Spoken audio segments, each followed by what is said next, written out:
Hi friends, വളരെ സിമ്പിളായി palazzo pant, നല്ല ഫ്ലെയറുള്ള ഒരു പലാസോ പാൻറ്റാണ് ഞാനിന്നിവിടെ തയ്ച്ച് കാണിക്കുന്നത്. ഈ ഒരു തുണി 2 മീറ്ററാണ് നീളം വരുന്നത്. നമ്മൾ ചുരിദാർ മെറ്റീരിയൽ വാങ്ങിക്കുമ്പോൾ പാൻറ്റ് തുണി കിട്ടില്ലേ, അതുകൊണ്ട് തന്നെയാണ് ഇതുപോലെ തയ്ച്ചെടുക്കുന്നത്. ഫുൾ ലെങ്ത്ത് നമുക്ക് എത്രയാണോ കിട്ടിയിട്ടുള്ളത് അതിൻ്റെ കൂടെ ഒരു 3 ഇഞ്ച് കൂടെ കൂട്ടിയിട്ടാണ് ഞാൻ നീളം അളന്നെടുത്തിട്ടുള്ളത്. രണ്ടാക്കി മടക്കിയ തുണിയുടെ വീതി ഇവിടെ 20 ഇഞ്ചാണ് കിട്ടുന്നത്. ഫുൾ ലെങ്ത്തിൻ്റെ കൂടെ 3 കൂട്ടിയിട്ടുള്ളത് നമുക്ക് മുകൾ ഭാഗത്ത് ഇലാസ്റ്റിക് വയ്ക്കുന്നതിനും താഴ്ഭാഗം ഒന്ന് മടക്കി തയ്ക്കുന്നതിനും വേണ്ടിയിട്ടാണ്. ഇനി നമുക്ക് ഫോൾഡ് ചെയ്ത ഭാഗത്ത് 3 ഇഞ്ചോ അല്ലെങ്കിൽ 4 ഇഞ്ചോ ഒന്നിങ്ങനെ അടയാളപ്പെടുത്തി കൊടുക്കാം. എന്നിട്ട് ഒന്നിങ്ങനെ ലൈൻ വരച്ചെടുക്കാം. ഒന്നുകിൽ ഈ ഭാഗം ഉള്ളിലേക്ക് മടക്കി വയ്ക്കാം, അല്ലെങ്കിൽ പിന്നെ അങ്ങനെ തന്നെ ഇട്ടിട്ട് നമുക്ക് ബാക്കി അളവുകൾ അടയാളപ്പെടുത്തിയെടുക്കാവുന്നതാണ്. ആകെ 2 മെഷർമെൻറ്റ് മാത്രമാണ് കേട്ടോ ഞാൻ ഈ ഒരു പാൻറ്റ് തയ്ക്കാൻ വേണ്ടി എടുത്തിട്ടുള്ളത്. ഒന്ന് നമ്മൾ പറഞ്ഞില്ലേ, ഹിപ്പ് സൈസ്, ഏറ്റവും വണ്ണം കൂടിയ ഭാഗത്തിൻ്റെ അളവ്, പിന്നെ ഫുൾ ലെങ്ത്ത്, അത്രയും മതി. സാധാരണ നമ്മളൊരു പാൻറ്റ് തയ്ക്കുമ്പോൾ അടിഭാഗത്തെ വണ്ണം കൂടി എടുക്കും. ഇത് പക്ഷേ നല്ല ഫ്ലെയറായി കിടക്കുന്നത് കൊണ്ട് അടിഭാഗത്തെ വണ്ണം നമുക്ക് മാക്സിമം എടുക്കാവുന്നതാണ്. 1 ഇഞ്ച് വീതിക്കുള്ള ഇലാസ്റ്റിക്കാണ് കേട്ടോ ഞാൻ ഇട്ട് കൊടുക്കുന്നത്. അതിനു വേണ്ടി ഒരു 1.25 ഇഞ്ചോ അല്ലെങ്കിൽ ഒരു 1.5 ഇഞ്ചോ നമുക്കിവിടെ അടയാളപ്പെടുത്തി കൊടുക്കാം. ശരിക്കും നമ്മൾ 1.25 ഇഞ്ച് വീതിക്ക് മടക്കണം, എന്നാലാണ് നമുക്ക് കറക്റ്റായിട്ട് ഇലാസ്റ്റിക് അതിനുള്ളിലൂടെ കടത്തിയെടുക്കാൻ പറ്റുകയുള്ളൂ. ഇത് തേരുവശമായതുകൊണ്ട് ഞാനിവിടെ ഒരു 1.5 ഇഞ്ചൊക്കെയാണ് എടുത്തിട്ടുള്ളൂ. ഇനി നമുക്ക് മുകളിലെ വീതി ഒന്ന് കാണാം. അതായത് വേസ്റ്റ് വിഡ്ത്ത് കാണുന്നതിന് വേണ്ടി നമുക്ക് കിട്ടിയ ഹിപ്പ് സൈസിനെ 3 കൊണ്ടൊന്ന് ഡിവൈഡ് ചെയ്തെടുക്കാം. നമുക്കിവിടെ ഹിപ്പ് സൈസ് വരുന്നത് 42 ഇഞ്ചാണ്. അതിന് 3 കൊണ്ട് ഡിവൈഡ് ചെയ്യുമ്പോൾ നമുക്ക് 14 ഇഞ്ച് കിട്ടും. അത് നമുക്ക് മുകളിൽ അടയാളപ്പെടുത്തി കൊടുക്കാം. അതുപോലെ താഴെ ഒന്നിങ്ങനെ അടയാളപ്പെടുത്തുന്നുണ്ട്. എന്നിട്ട് മുകളിൽ നിന്ന് താഴേക്ക് ഇതുപോലെ ഒന്ന് സ്ട്രെയിറ്റായി വരച്ചെടുക്കാം. എന്നിട്ട് നമ്മൾ ആ വരച്ച പോയിന്റിൽ നിന്ന് താഴേക്ക് ക്രോച്ച് ലെങ്ത് ഒന്ന് അടയാളപ്പെടുത്തി കൊടുക്കാം. അതായത് ഒരു ഷേപ്പ് വരച്ചെടുക്കില്ലേ, ആ ഒരു ലെങ്ത് നമുക്ക് ഇവിടെ ഇങ്ങനെ അടയാളപ്പെടുത്താം. അതും ഞാൻ ഹിപ്പ് സൈസിനെ 3 കൊണ്ട് ഡിവൈഡ് ചെയ്ത് അതിൻ്റെ കൂടെ 1 ഇഞ്ച് കൂടെ കൂട്ടിയിട്ടാണ് അടയാളപ്പെടുത്തുന്നത്. എന്നിട്ട് സൈഡിലേക്ക് ഒരു 1.5 ഇഞ്ചോ അല്ലെങ്കിൽ 2 ഇഞ്ചോ അടയാളപ്പെടുത്തി കൊടുത്ത് കർവ് ഷേപ്പിലൊന്ന് വരച്ചെടുത്തിട്ടുണ്ട്. എന്നിട്ട് താഴേക്ക് നമുക്ക് എത്രത്തോളം വീതി കിട്ടുമോ അത്രയും നമുക്ക് അടയാളപ്പെടുത്തിയെടുക്കാം. ഇനി മടക്കി വെച്ച ഭാഗം ഒന്നിങ്ങനെ നിവർത്തിയെടുക്കാം. അതിനുശേഷം നമുക്ക് മുകളിൽ നിന്ന് താഴേക്ക് ഇതുപോലെ സ്ലോപ്പാക്കി തന്നെ ഒന്ന് വരച്ചെടുക്കണം. ഈ ഒരു പോയിന്റിൽ നിന്ന് താഴേക്ക് മാക്സിമം വീതി കിട്ടുന്ന രീതിയിൽ സ്ലോപ്പാക്കി വരച്ചെടുക്കാം.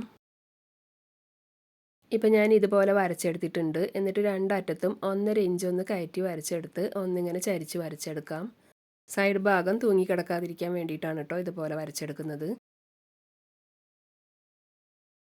ഇനി നമുക്ക് ഈ ലൈനിൽ കൂടെ കട്ട് ചെയ്തെടുക്കാം. വളരെ സിമ്പിളായി തയ്ച്ചെടുക്കാൻ പറ്റുന്ന ഒരു പാൻറ്റാണിത്. എല്ലാവരും ഒന്ന് ട്രൈ ചെയ്ത് നോക്കാൻ മറക്കല്ലേ.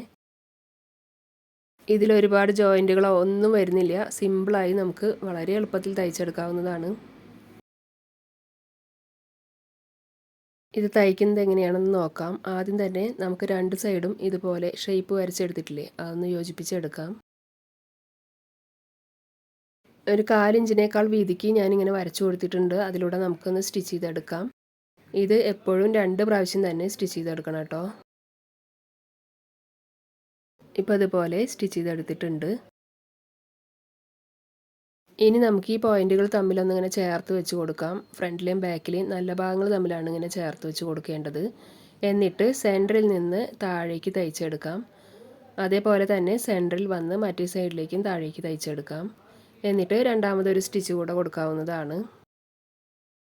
ഇവിടെയൊക്കെ ജോയിൻറ്റ് ചെയ്യുമ്പോൾ താഴെ നിന്ന് മുകളിലേക്ക് തയ്ക്കുന്നതിനേക്കാൾ നല്ലത് സെൻറ്ററിൽ നിന്ന് താഴേക്ക് തയ്ക്കുന്നതാണ്.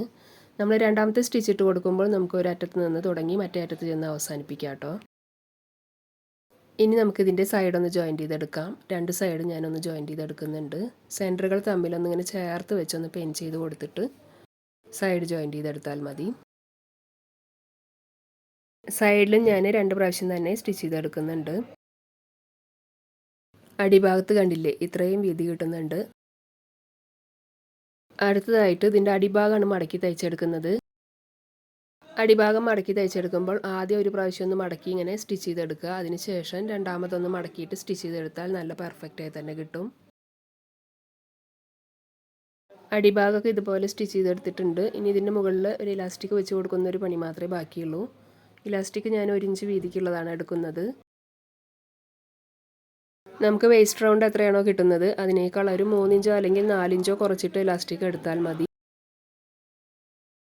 തേരുവശമല്ല വരുന്നതെങ്കിൽ മുകൾ ഭാഗത്ത് ഒന്ന് മടക്കി തയ്ച്ചെടുക്കണം കേട്ടോ. അതിനുശേഷം മാത്രം ഇലാസ്റ്റിക്കിൻ്റെ വീതിക്ക് അനുസരിച്ച് മടക്കി എടുത്താൽ മതി. ഞാനിപ്പോൾ ഇതുപോലെ ഇലാസ്റ്റിക്കിൻ്റെ വീതിക്ക് അനുസരിച്ച് മടക്കി തയ്ച്ചെടുത്തിട്ടുണ്ട്. ഇതുപോലെ ചെറിയൊരു ഗ്യാപ്പ് ഇട്ടിട്ടുണ്ട്. അതിലൂടെയാണ് നമ്മൾ ഇലാസ്റ്റിക് കടത്തിയെടുക്കുന്നത്. ഇതുപോലൊരു പിൻ കുത്തി വെച്ച് ഇലാസ്റ്റിക് നമുക്ക് ഇതിലൂടെ അങ്ങനെ കടത്തിയെടുക്കാം.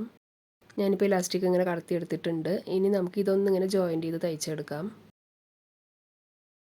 ഇതുപോലെ ഒന്നിങ്ങനെ ചേർത്ത് വെച്ച് കൊടുക്കാം. എന്നിട്ടൊരു ബോക്സ് പോലെ തയ്ച്ച് യോജിപ്പിച്ചെടുക്കാവുന്നതാണ്. ഇലാസ്റ്റിക് കടത്തിയെടുക്കാൻ വേണ്ടി ഇട്ടിട്ടുള്ള ഒരു ചെറിയ ഗ്യാപ്പില്ലേ, അതൊന്ന് സ്റ്റിച്ച് ചെയ്തെടുക്കാം. അതിനുശേഷം ഞൊറിവുകൾ എല്ലാ ഭാഗത്തേക്കും ഒരുപോലെ ആക്കി ഇലാസ്റ്റിക്കിന് മുകളിൽ കൂടെ 2 സ്റ്റിച്ച് കൂടെ കൊടുക്കാവുന്നതാണ്. പ്രസർ ഫൂട്ടിൻ്റെ വീതിക്ക് 2 സ്റ്റിച്ച് കൂടെ ഞാനിതിൽ തയ്ച്ചെടുക്കുന്നുണ്ട്. ഇലാസ്റ്റിക് ഒന്നിങ്ങനെ വലിച്ചു പിടിച്ച് തയ്ച്ചെടുക്കണം. 2 സൈഡിലേക്കും ഒരുപോലെ ഒന്ന് വലിച്ചു പിടിച്ച് ഇതുപോലെ തയ്ച്ചെടുത്തിട്ടുണ്ട്. കണ്ടില്ലേ, എത്ര പെട്ടെന്നാണ് ഇതിൻ്റെ കട്ടിങ്ങും സ്റ്റിച്ചിങ്ങും എല്ലാം കഴിഞ്ഞത്. വീഡിയോ ഇഷ്ടപ്പെടുന്നുണ്ടെങ്കിൽ ലൈക്ക് ചെയ്യാനും ഷെയർ ചെയ്യാനും സപ്പോർട്ട് ചെയ്യാനൊന്നും മറക്കരുത് കേട്ടോ. ഒരു സാധാരണ തുണിയിൽ നിന്ന് തന്നെ അടിഭാഗത്തൊക്കെ ഇത്രയും വീതി കിട്ടിയിട്ടുണ്ട്. അപ്പം നമുക്ക് ഇത്രയും കൂടെ വീതിയുള്ള തുണിയാണെങ്കിൽ ഇതിലും ഭംഗിയായി തന്നെ കിട്ടും. ഇനി നമുക്ക് അടുത്ത നല്ലൊരു വീഡിയോയിൽ കാണാം. Okay, thank you.